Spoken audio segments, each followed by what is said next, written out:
now that I've described how these progressives, these postmodernists, these deconstructionists, how they think using the Hegelian dialectic, where they're constantly trying to destroy a thing in order for a new understanding, a new enlightened, elevated idea can come out of it, and then that becomes the new thesis, antithesis, synthesis over and over and over again. So that's the way they think. Okay, so queer theory, it is possibly the most difficult philosophy to explain because by its nature it is deconstructive and it is anti-normative.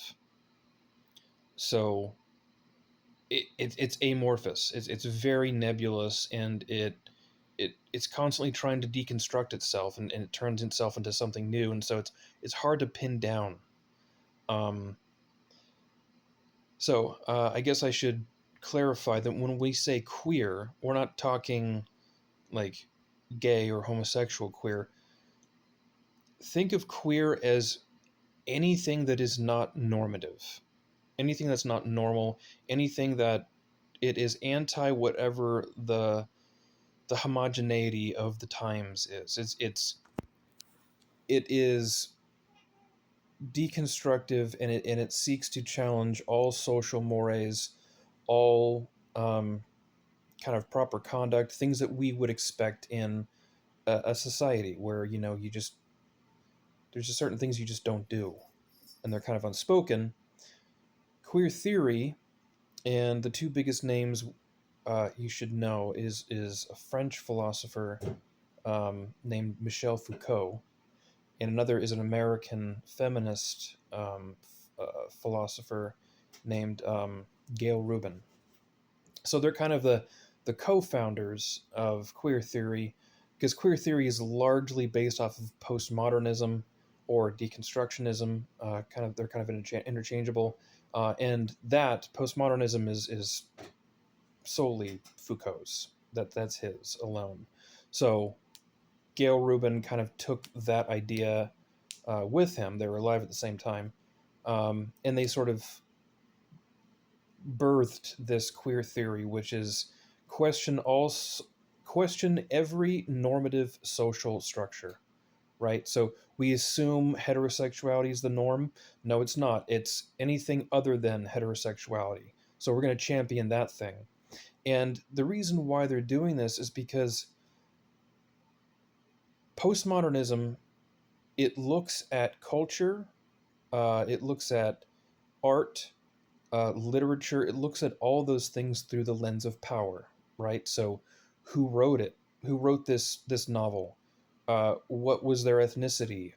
Were they born into a privileged family? Were they successful, or were they, were they a revolutionary? Were they basically it the art or the text doesn't stand on its own for what it is. You now have to look at it through the lens of power in terms of what enabled the person who wrote that thing to write it even in the first place. It is insanity. No one thinks like this. I mean, unfortunately, there are people that think like this, but explaining it, you sound insane. And that's because it is insane.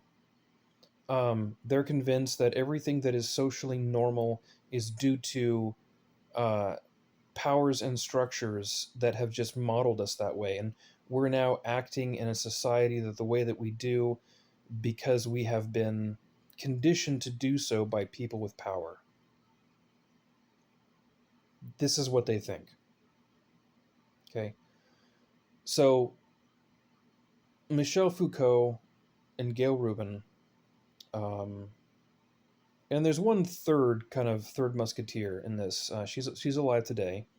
She's a French philosopher, writer, author named Judith Butler, and she said some pretty bizarre things about incest, like how she is open to the idea that there are forms of incest that are not, in her words, what did she say? Traumatic.